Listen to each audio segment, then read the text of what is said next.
မင်္ဂလာညချမ်းလေးပါခင်ဗျာဒီကနေ့ညတင်ဆက်ပြီးမယ်ဇလန်လေးကတော့စာရေးဆရာရွှေဦးတောင်ရေးသားထားတဲ့ခလေးရောခွေးပါမကြံဖိတ်ဖိတ်တုံအောင်ကြောက်ရတဲ့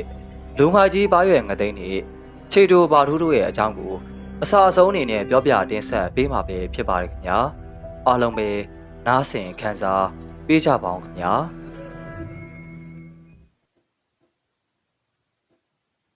အင်္ဂလိပ်ပြည်ဂျပန်မဝင်ခင်မြန်မာပြည်မှာရှိတဲ့မြို့များမှာလူဆိုးများကတော့3-4ရက်မျှတကိုးကြီးခဲ့ကြဘူးပါတယ်အချို့သောမြို့ကြီးများမှာမြို့သူမြို့သားများအား24နှစ်အတွင်းထွက်ခွာရမည်ဟုအင်္ဂလိပ်အစိုးရကတတိပေးတော်လေအချို့သောမြို့များမှာတော့အရာရှိများနှင့်ပလိတ်များသည်ကိုလို့ယုံပြီးတော့ထွက်ပြေးကြ၍မြို့သူမြို့သားများအားတင်းဆောင်ရန်အမိန့်ထုတ်ဖို့တတိမရကြပါကတာမြို့မှာထိုကဲ့သို့တတိမရတဲ့မြို့တစ်မြို့ဖြစ်တာကြောင့်အစိုးရဘက်ဆိုင်ရာတို့ထွက်ပြေးကြသည့်နောက်မင်းမဲ့တိုင်းပြည်ဖြစ်ပြီးတော့လူဆိုးများသည်မြို့သူမြို့သားတို့အပေါ်မှာသဘောရှိအုပ်ဆိုးကြပါတော့တယ်ကတာမျိုးမှာအစိုးရအရာရှိများထွက်ပြေးကြသည့်နောက်ချန်ကေရှဲဤတရုတ်စစ်တပ်များရောက်လာကြပါတယ်၎င်းတရုတ်စစ်တပ်များမှာဗြိတိရှအစိုးရကချန်ကေရှဲထံမှတောင်းယူပြီးတော့ဂျပန်ကိုခုခံတိုက်ခိုက်ရန်ဆိုပြီးတော့ရောက်လာကြခြင်းဖြစ်ရာ၎င်းတို့သည်ဂျပန်ကိုတိုက်ချင်းတဲ့ရောက်လေရာအရက်မှာနေသူနေသားများကိုဓမြတိုက်ပြီးတော့အောက်မှအထက်သို့ဂျပန်ချီတက်တိုင်းဆုတ်ခွာလာကြသည်တင်ကတာမျိုးတို့ရောက်လာကြခြင်းလည်းဖြစ်ပါတယ်ချန်ကေရှဲ၏တရုတ်စစ်တပ်များမှာများသောအားဖြင့်ချီနေတဲ့တရုတ်ဘိန်းစားများနဲ့တနက်ကိုမကင်နိုင်တဲ့16နှစ်အရွယ်တရုတ်တငယ်ကလေးများပါဝင်ကြရာ၎င်းတို့သည်ဖောင်တိန်နှင့်နာရီကိုမမြင်ဘူးကြသည့်လက္ခဏာနဲ့အကင်းပါတဲ့နေသူနေသားများထံမှမြင်ရတိုင်းအသည့်အဆန်းသဘောနဲ့ဖြည့်ယူတတ်ကြလေးပါတယ်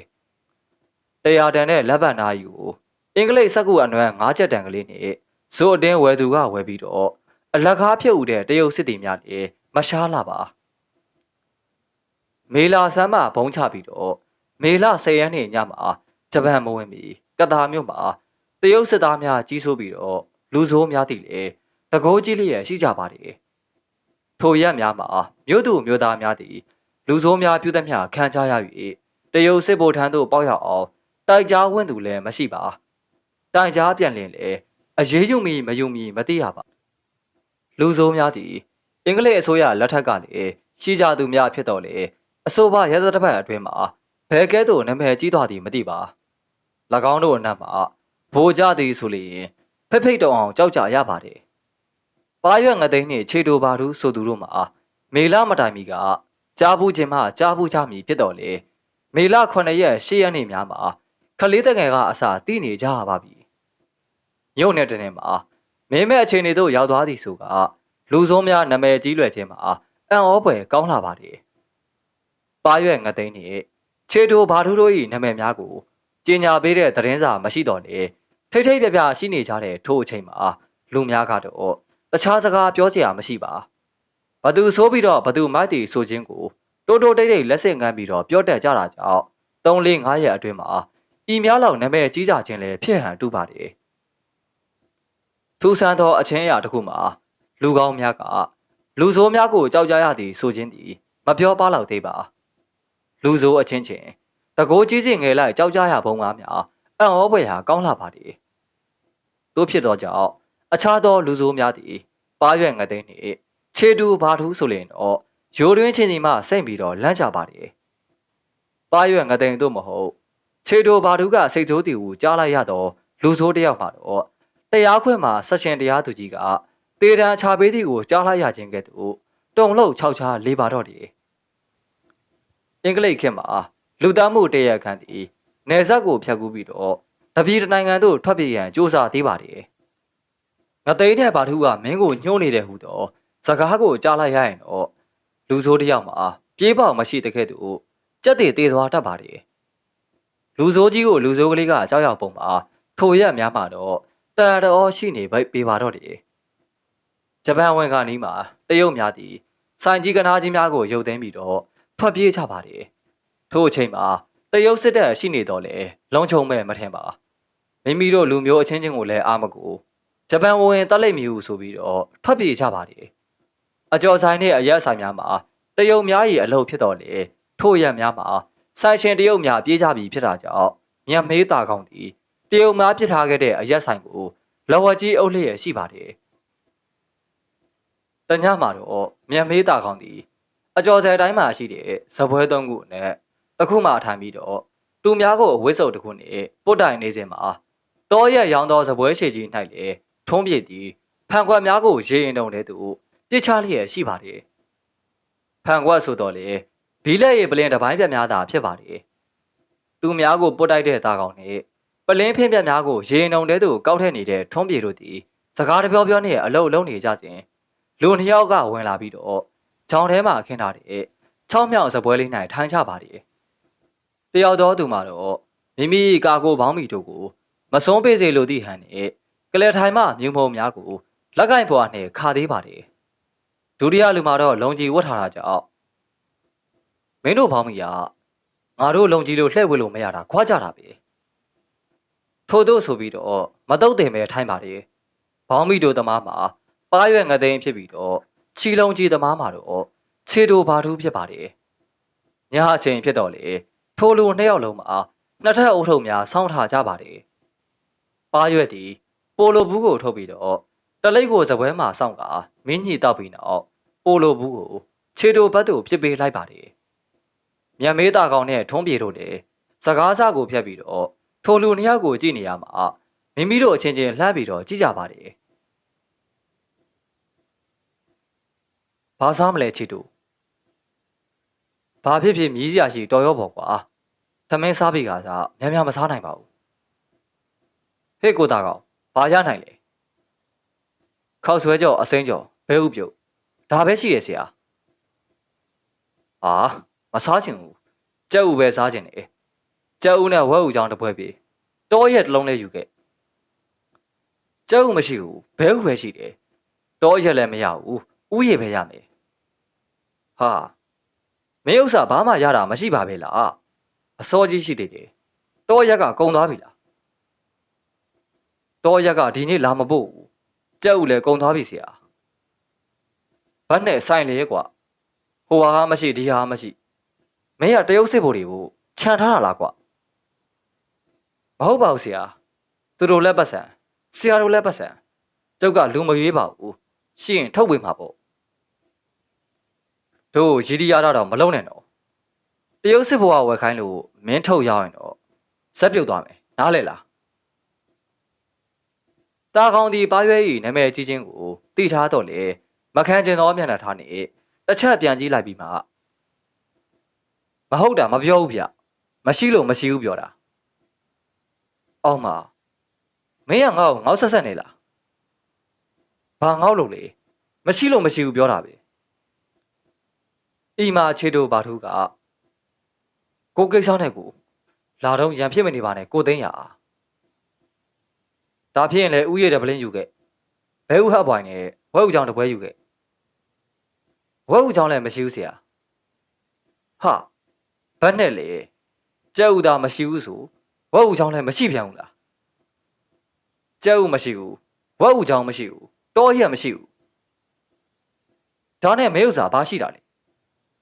ခောက်ဆွဲကြော်ရှိတယ်အစိမ်းကြော်ရှိတယ်ဘဲဥပြုတ်ရှိတယ်လို့ကြုတ်ပြောတာပဲ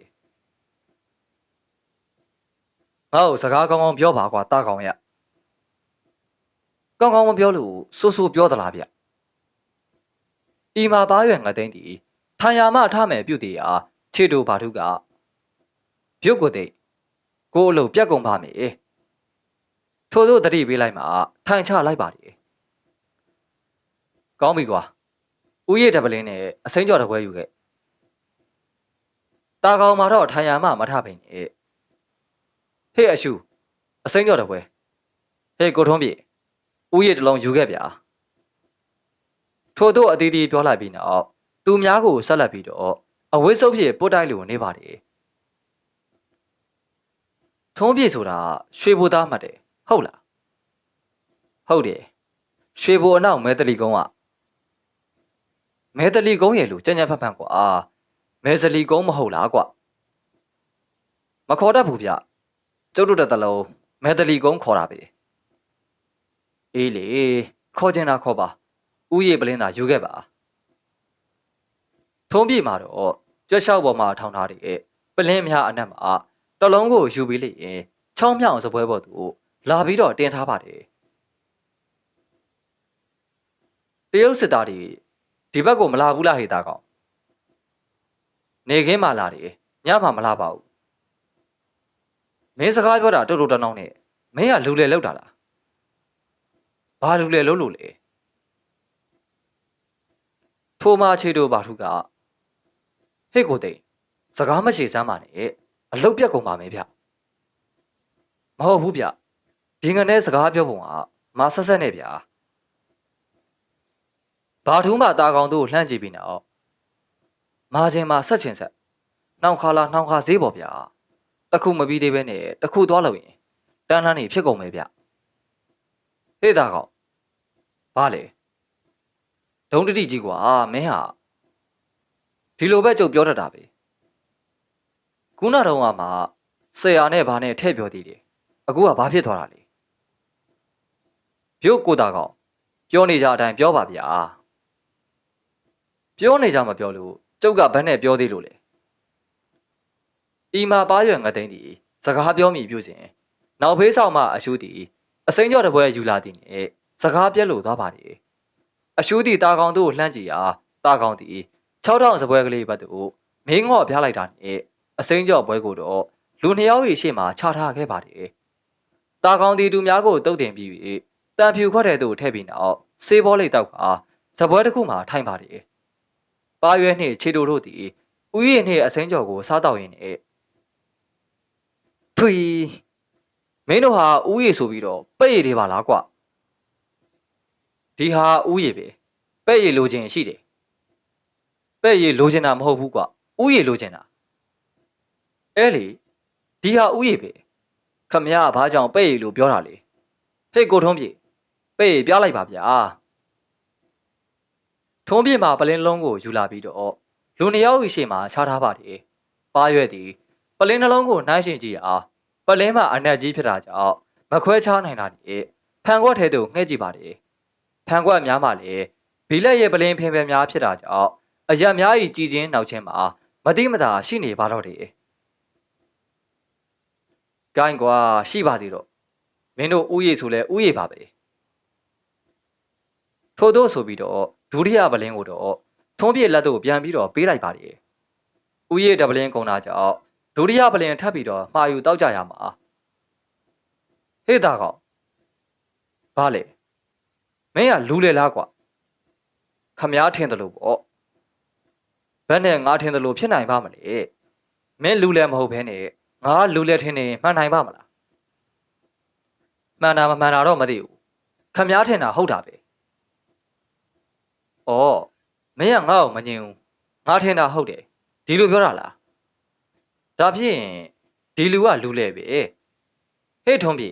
မင်းရောလူလဲလားကွာကျုပ်တော့နားမလဲပါဘူးဗျာလူလဲဖြစ်မှာပေါ့ကိုသိန်းကလူလဲမို့လို့ရွှေဘိုကနေဒီကတာရောက်နေတာပေါ့ပါရွက်ငသိန်းနှင့်ခြေတိုဘာထူးတို့မှာ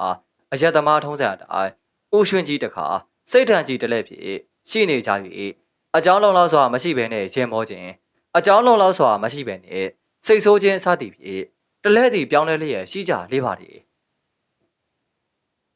ဟေးဖိုးတာခေါဘာလဲနောက်ဖေးရပေါက်ဖို့ဘယ်နဲ့ခေါ်လဲတရုတ်ဖိုးကြီးပြောတာလားအေးလေအစိမ်းကြော်ပွဲယူခဲ့တဲ့ပေါက်ဖို့ပေါ့အရှူးလို့ခေါ်တယ်ခေါ်လိုက်စမ်းပါအရှူးကိုဘာလို့မလို့လဲခေါ်လိုက်စမ်းပါဒီကိုခဏလို့လိုချင်တာရှိရင်ကျုပ်ကိုပြောပါကျုပ်မှာပေးမှာပေါ့ခေါ်လိုက်စမ်းပါတာကောင်ဒီဖြန်ပြေနေကြဖြစ်တဲ့ခြေတိုဘာထိုးဤမျက်နှာသို့လှမ်းပြီးတော့ကြည့်ပါသေးတယ်တို့ရမှာဘာထိုးကတော့တစုံတရာစွတ်ပတ်ခြင်းကန့်ကွက်ခြင်းမရှိပဲနဲ့နောက်တစ်ခါထလောင်းပြီးတော့အရှူးကိုခေါ်လိုက်ပါတာကောင်မှအတန်ငယ်ဆိုင်နေပြီးတော့ပြို့အရှူးမှာတော့ခါမအဝေးကြီးပတ်လျက်အပေါဝါတို့လာရက်ပြီးတော့ဘာလို့ခြင်းလဲဆရာကြီး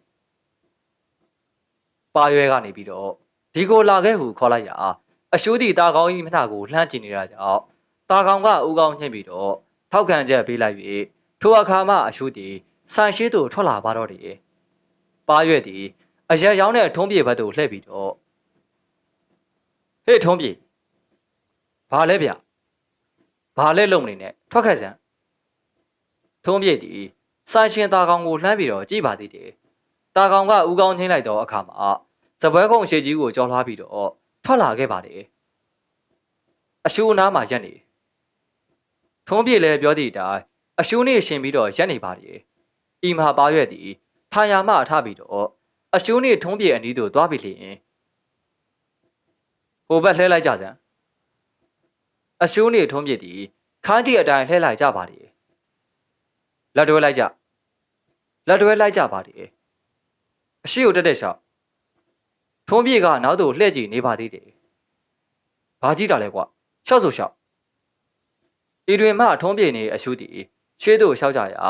အပေါင်းနှင့်တက်လျက်ရှိတာကြောင့်နောက်ဖေးမိဖို့ချောင်းသို့ရောက်သွားစဉ်ပါရွက်လေ၎င်းတို့နောက်ကိုလိုက်ပါသွားပါတော့တယ်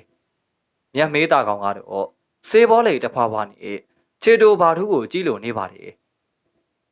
ဘာထုကတော့တာကောင်၏မျက်နှာကိုမကြည့်ပဲနဲ့အရက်ခန်းထဲမှာချိတ်ထားတဲ့မှန်တစ်ချက်သို့ကြည့်လို့နေပါတယ်မှန်ထဲမှာတော့တာကောင်၏အရှိတ်ပေါ်ထွက်နေတာကိုမြင်တွေ့နေရပါတယ်ခမည်းတော်ဘာလုပ်ကြတာလဲ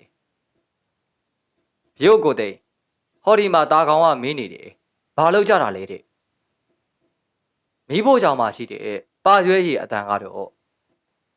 မင်းဘာသာပြောပါတော့လားကွာဘာလုပ်ကြမယ်ထင်လဲမဆိုးနိုင်ဘူးလေမင်းထင်တာပြောစမ်းပါထိုအတော်အတွင်းမှာတော့ခြေတိုဘာထုသည်တာကောင်၏မျက်နှာကိုမကြည့်ပဲနဲ့မှန်ထဲမှာပေါ်ထွက်လာတဲ့တာကောင်၏အိတ်ကိုကြည့်ပြီးတော့ပြောနေပါတယ်ကျုပ်မထင်တတ်ပါဘူးရုပ်ကိုသိဟောဒီမှာတာကောင်ကပြောနေတယ်ကျုပ်တို့ဘာလုပ်ကြမယ်လို့ तू မထင်တတ်ဘူးတဲ့ငါကြားပါတယ်ကွာဤခဏမှာတော့ပါရွက်ငသိန်းသည်မိဖို့ကြောင့်မှလာပြီးတော့အပေါက်မှာရက်ပြီးဒီမှာကြည်စံတာကောင်နည်းနည်းထဆန်းဟောဒီဘက်ကထိုင်ရဲ့ဘာထုမင်းကဒီဘက်နည်းနည်းရွှေ့ထိုင်စသည်ဖြင့်ဓာတ်ပုံရိုက်ခန့်နီးမှာမှန်ချိန်တဲ့ဓာတ်ပုံဆရာကဲ့သို့တာကောင်နဲ့ဘာထုတို့၏အနေထိုင်များကိုပြုပြင်ပေးပြီးမှမိဖို့ကြောင့်တဲ့သူကိုပြန်ပြီးတော့ဝင်သွားပါလေတာကောင်သည်စေဘောလိတ်ဖွာလေရဲ့ဘာထုကိုကြည့်လျက်ရှိပါတယ်ဘာကြည့်တာလဲဘာပြောချင်လို့လဲဆိုစမ်းတာကောင်သည်မြေသုံးမြပြန်မပြောဘဲနဲ့ဆက်လက်ကိုဖွာလျက်ရှိပါတယ်ငါတို့ဘာလုပ်ကြမယ်ဆိုတာမင်းသိချင်လားသိချင်တယ်သိချင်ငါပြောမယ်ငါတို့ကြားကိုစီကိုတတ်မလို့ကွာကြားကိုစီဆိုဒီမှာတော့ကရင်လက်ဝဲသမားတယောက်၏နာမည်ဖြစ်ရာအလွန်ထွားကြိုင်းတာကြောင့်ကြားကိုစီစားရဲ့မကုံဆိုသောစကားပုံအရကြားကိုစီဟူ၍နာမည်ပေးထားကြခြင်းလည်းဖြစ်ပါတယ်ကြားကိုစီကိုမင်းသိလားသိတာပေါ့ဒီဆိုင်အောင်သူညာတိုင်းလာတယ်မဟုတ်လားတခါတလေလာတယ်ဘယ်အချိန်လောက်လာတတ်လဲ9 နာရီလောက်ဆိုလာတတ်တယ်ဆိုလာရင်တော့အဲ့ဒီအချိန်လောက်လာတတ်တာပဲငါတို့သိပါတယ်ကွာ9 နာရီလောက်လာတတ်ပါတယ်ကြားကိုစီကိုဘာကြောင့်ခမည်းတော်ကိုတတ်မှာလဲသူကခမည်းတော်ကိုဘာလုပ်ဖို့လို့လဲလှုပ်ဖူးကမှာထားလို့ထို့တောင်မမြင်ဘူးဤတွင်နောက်ဖေးကြောင်မှာပဲရွက်ကဒီတစ်ခါသူမြင်ပါပဲနောက်တစ်ချိန်ထို့တော့သူမြင်စရာအကြောင်းမရှိတော့ဘူးထိုကဲ့သို့အော်ပြောလိုက်ပါတယ်ခမည်းတော်ကဘာကြောင့်သူ့ကိုတတ်မှာလဲတွေ့လဲမတွေ့ဘူးကြပဲနဲ့တို့အတွက်မဟုတ်ဘူးကွာတငယ်ချင်းအတွက်တတ်ရမှာဟေ့လူတိတ်စကားမပြောနဲ့ကွာပါရွက်ကမီးဖို့ကြောင့်မှာအော်ပြောလိုက်ပါတယ်တာကောင်ကတီးကျင်လို့ပြောရတာပါကိုသိန်းရမင်းလူကတီးကျင်တာတွေဘာတွေနဲ့ရှုပ်လိုက်တာကွာဟောဒီမှာအရှုံးနဲ့ထုံးပြရတော့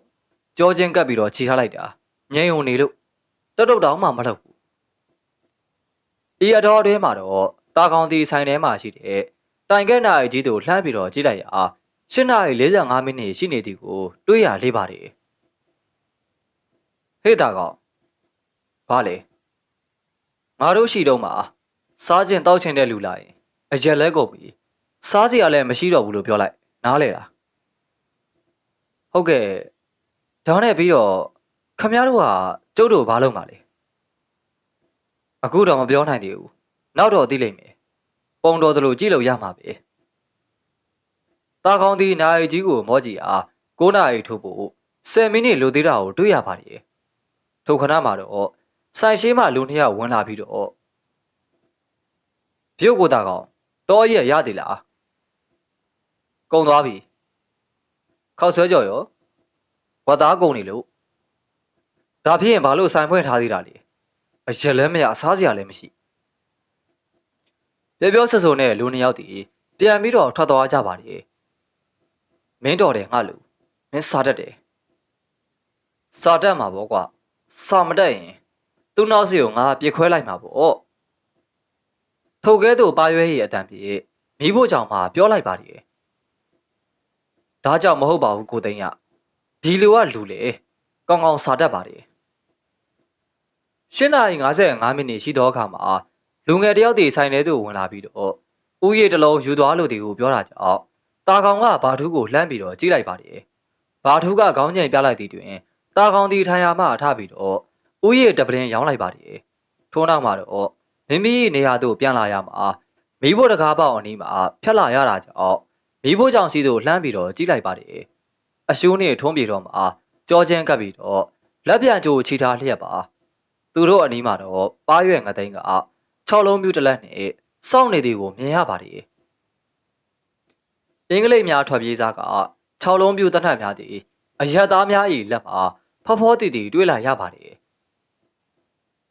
တာကောင်းဒီမမြင်ချင်းအောင်ဆောင်ပြီးတော့မိမိနေရာသို့ပြန်ပြီးတော့ထိုင်လိုက်ပါတယ်ဦးရည်တစ်လုံးကိုဘလောက်ရောင်းရသလဲဟိတကြက်ပါမင်းသိပ်ပွားတာပေါ့လေကောင်းချင်းတပြီတမတ်ဝယ်ပြီးတော့ဦးရည်လေးလုံးထုတ်ပြီးတော့၄ချက်ရအောင်အာကြီးပွားတာပေါ့လေဒီလောက်မမြတ်ပါဘူးဗျာငါတို့နှစ်ပလင်းတောက်တာ2ချက်ပေါ့ဟုတ်လားဟုတ်တယ်ငါတို့စီကပတ်စံယူပါလားမျက်ချင်လို့ဆိုင်ဖွင့်ထားတာပဲငါတို့စီကပတ်စံယူပါလားလို့ပေးရင်တော့ယူမှာပေါ့မပေးရင်ရော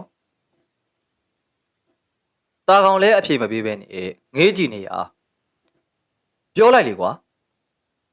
မိဖို့ကြောင့်မှပါရွဲကလှမ်းပြီးတော့អော်လိုက်ပါတယ်မပေးရင်လည်းမရကြုံပေါ့ဗျာဟော9နာရီထိုးပြီကြာကိုစီမလာတော့ပါဘူးပြုတ်ကိုသိန်း9နာရီထိုးသွားပြီဗျဘယ်နဲ့လဲ9မိနစ်လောက်စောင့်ကြအောင်ဆိုကွာ9မိနစ်ခန့်ကြာပြန်သောအခါမှာတေးချင်းဆိုလျက်ရှောက်လာသောလူတစ်ယောက်ရဲ့အတန်ကိုလမ်းပေါ်မှကြားရပြီးတော့ဆိုင်ထဲသို့ဝင်လာရာတာကောင်ကအရက်လည်းမရဝတ်သားလည်းကုန်သွားပြီဖြစ်ကြောင်းပြောပါတယ်ဘယ်နဲ့အကြော့ဆိုင်လဲကွမင်းတို့ဟာဘာမှမရှိပဲနဲ့ဘာလို့ဖွင့်ထားသေးတာလဲထို့သောညီတော်ရေရွတ်ပြီးတော့ပြန်ထွက်လို့သွားပါတယ်ပြုတ်ကိုသိ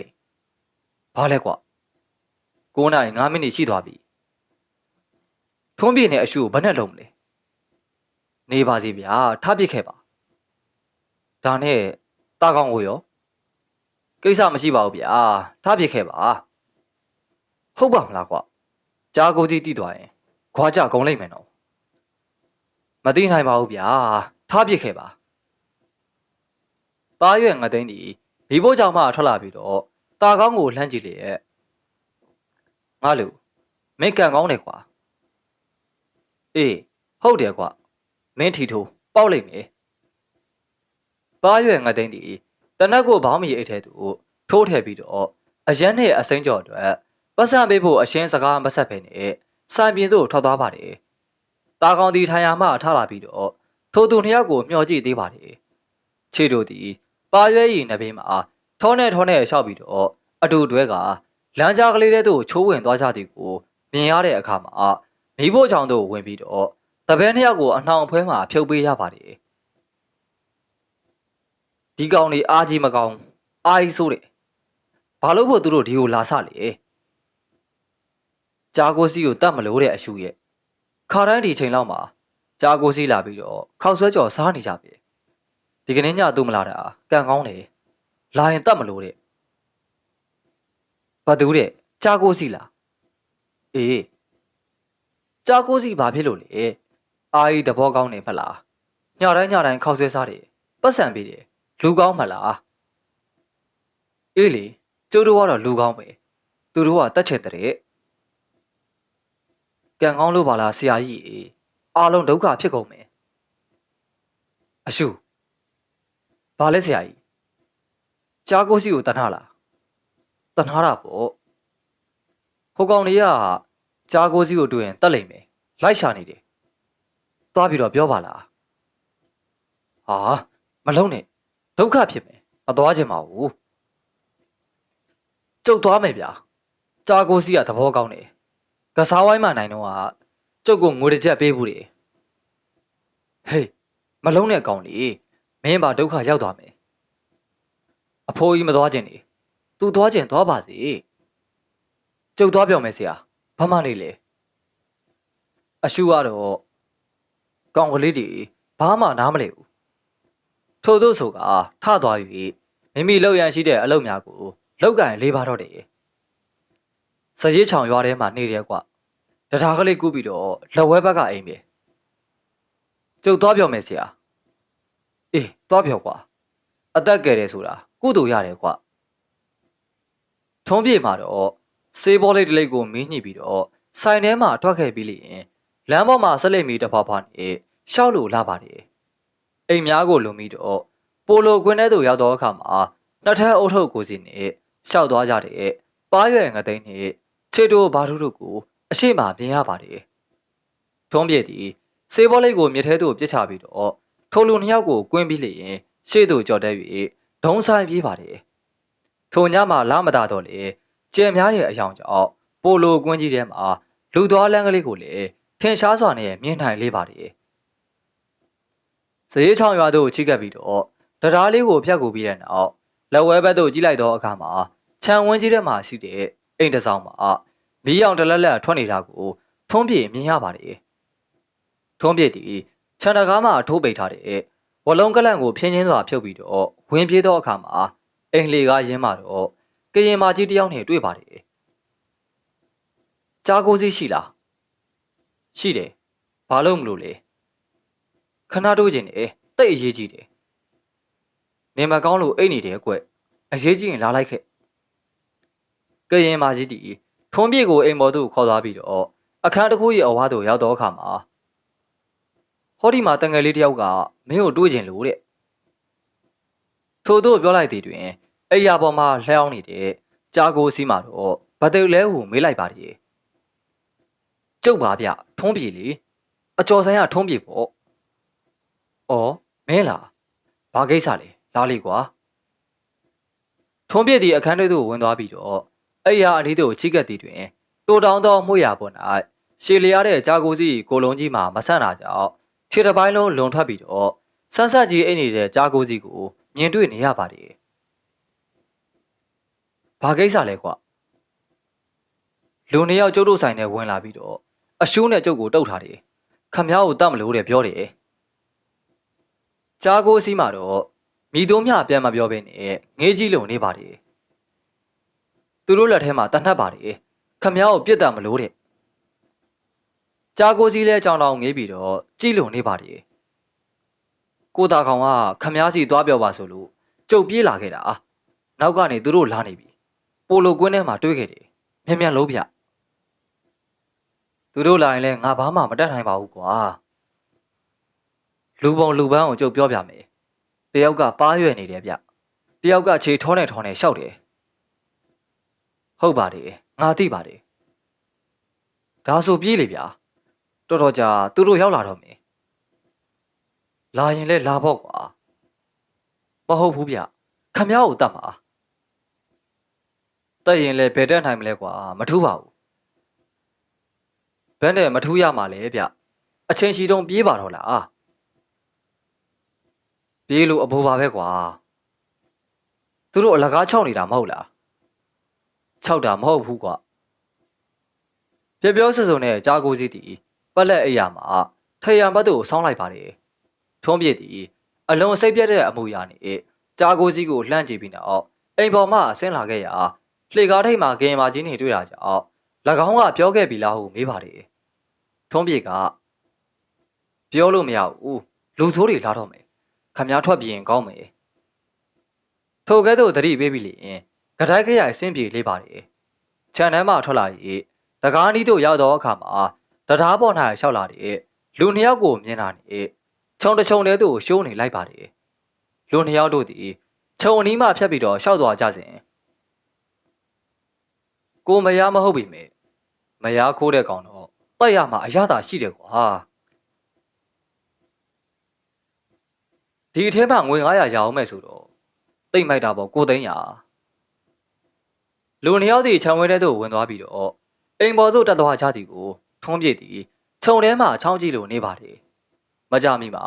တနတ်တန်တစ်ချက်ကြားလာရသည်တွင်ထွန်းပြည့်သည်ခြုံထဲမှထွက်လာပြီးတော့ပိုလိုကွင်းကြီးတစ်လျှောက်ပြေးလာခဲ့ပြီလျင်ဆိုင်ထဲသို့မောကြီးပန်းကြီးဝင်လာလေးပါတယ်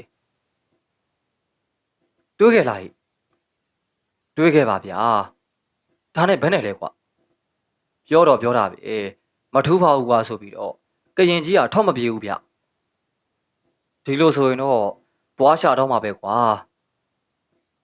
သွားရှာကြပြီသွားရှာပြီဗျဘယ်နဲ့ပြောတာလဲထုံးပြေကဟိုကောင်တစ်ကောင်ကရင်ကြီးကိုဈေးချောင်ရွာထဲသွားရှာကြတယ်တွေ့သွားလေတော့ကရင်ကြီးသွားရှာပြီဗျအလိုလေပြောမရလို့ဆင်းလာပြီးတော့ခြုံထဲကချောင်းကြည့်တော့ဟိုလူနှစ်ယောက်တက်သွားပြီးတော့တနတ်တန်ကြားခဲ့ရတယ်။အိုးဘလို့ရန်ညိုးပါလိမ့်ကွာ။ရန်ညိုးမဟုတ်ဘူးဗျ။ငွေ900ရလို့တတ်တာ။ကရင်ကြီးကသူများမရကြခို့လို့တဲ့။အော်ဟုတ်လိမ့်မယ်ဟဲ့။တက်ကုံတဲ့ဥပဆိုရမရနဲ့။ကြာကိုစီးနဲ့ရီတရတာကြားတယ်။ဒါကြောင့်ငွေပေးပြီးတော့အသက်ခိုင်းတာဖြစ်မှာပဲဟဲ့။မဲမဲ့တိုင်းပြည်ဖြစ်နေတဲ့ထိုးရများမှာလူတယောက်မက10ယောက်သေဆုံးလို့လေအရေးယူမဲ့သူမရှိခဲ့ပါမိမိပြောက်ပြောက်ဖြစ်ခဲ့ရတဲ့အမှုပေါင်းမှာအမျိုးမျိုးအရွာရွာမှာမြောင်များစွာရှိခဲ့ပေးပါလိမ့်မယ်ဟုတ်ကဲ့ပါခင်ဗျာစာရေးဆရာကြီးရွှေဦးတောင်းရေးသားထားတဲ့လူမကြီးပါရွယ်ငသိန်းနဲ့ခြေတိုဘာဒူရဲ့ဇလန်းလေးကတော့ဒီညမှာတင်ပြီးဆုံးတော့ပါပြီနောက်ရညမှာလည်းအခုလိုဇလန်းကောင်းများကိုဆက်လက်တင်ဆက်ပေးမှာဖြစ်တဲ့အတွက်ကျွန်တော်ရဲ့ channel လေးကို subscribe လေးလုပ်ပေးခဲ့ကြပါဦးခင်ဗျာစီစဉ်တင်ဆက်သူကတော့ကျွန်တော်အောင်ကျော်ပဲဖြစ်ပါတယ်